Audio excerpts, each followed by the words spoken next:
All right, this is take two because my dog decided to try to pee in the living room while I made this. I'm doing this on my dining room table, actually. Living room is over there. So, small project. I probably won't pick things up until probably sometime at the end of February, March. There's been a delay in getting my diff. Neither here nor there. I needed explanations, but it's been slightly delayed. I promise the salt and pepper are not part of the ingredient for this project. So what I bought was I bought a shorty, like race muffler from Speedway, and I have the auger type insert, which is supposed to drastically reduce noise. So what I'm after here is I need to do an exhaust on my olds, and I don't want to do a full exhaust. I want something that's smaller, lighter, that will work and create enough back pressure to keep the car where we want it. So I want the back pressure.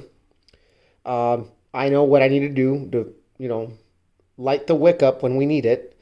I just want it to be quiet enough to be drivable around town and not have to deal with the extra weight of the X pipe and the mufflers, which, if you guys remember last year, we weighed all that stuff out. We had almost 80 something pounds of exhaust on there.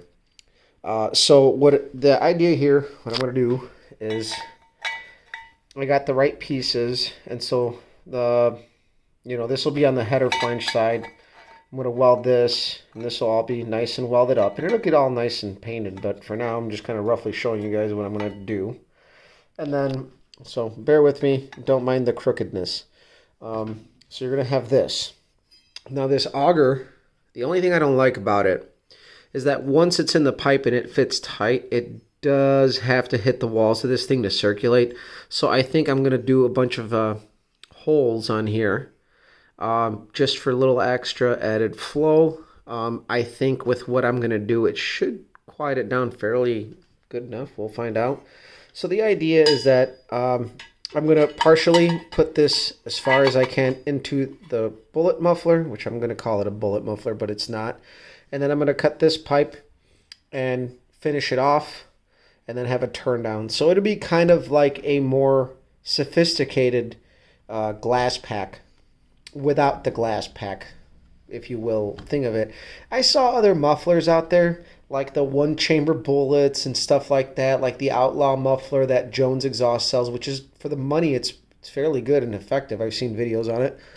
But I wanted to have fun with it. And I think what I spent on everything here is maybe about $100 for two of these. So these would roughly come out to about $50 a piece, plus the work, which I don't value my work. And by that, I mean, like, I really don't put like a monetary value on my personal work that I do, because for me, it's all fun and practice. So essentially, I do have to trim these down because this isn't exactly 3-inch ID. It's a little tighter. So I am going to have to grind a little off of these augers, drill them out, and hopefully in the next couple days, what I'm going to do is I'm going to get these all welded up, all set up, and we're going to put them on the run stand, and we're going to compare them.